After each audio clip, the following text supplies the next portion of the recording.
Mavis is a diesel engine who works for the quarry company shunting freight cars in their sidings. She has 6 small wheels hidden by side plates just like Toby's. Mavis is young and full of her own ideas. She loves rearranging things too and began putting Toby's cars in different places every day. This made Toby cross.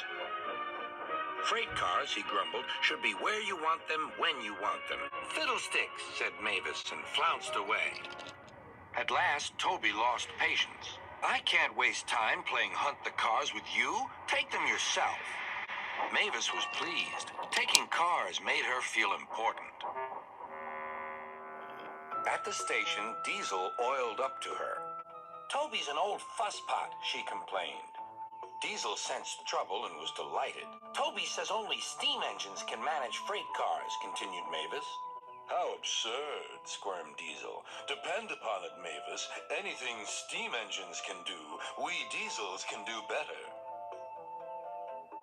Diesel knew nothing about cars, but Mavis didn't realize this. Toby's line crosses the main road behind the station and for a short way follows a farm lane. Frosty weather makes the muddy lane rock hard and very slippery. Toby stops before reaching the lane. His fireman halts the traffic at the crossing, and then he sets off again. By using the heavy cars to push him along, he has no trouble with the frosty rails in the lane and across the road.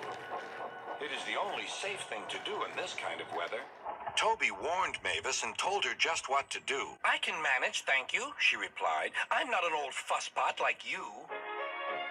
The freight cars were tired of being pushed around by Mavis. It's slippery, they whispered. Let's push her around instead. On, they yelled. Mavis took no notice. Instead, she brought the cars carefully down the lane and stopped at the level crossing. All traffic halted. One in the headlamp for fusspot Toby, chortled Mavis. But Mavis had stopped in the wrong place. Instead of taking Toby's advice, she had given the cars the chance they wanted. Hold back, they cried. Grrr, ordered Mavis. The cars just laughed and her wheels spun helplessly. Workmen sanded the rails and tried to dig away the frozen mud, but it was no good. Everyone was impatient. Grrr, wailed Mavis. Toby was in the yard when he heard the news.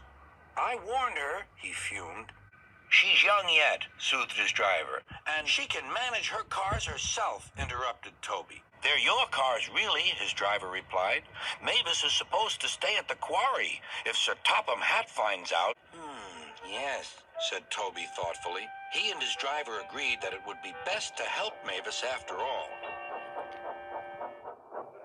An angry farmer was telling Mavis just what she could do with her train. Having trouble, Mavis? Chortled Toby. I am surprised. Gosh, said Mavis.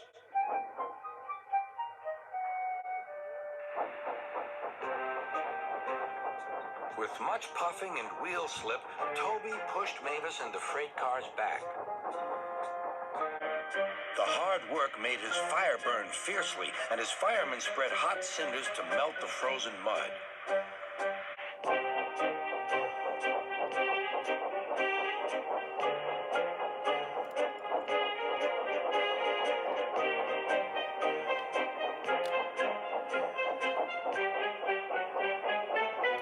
At last, they finished. Goodbye, called Toby. You'll manage now, I expect. Mavis didn't answer.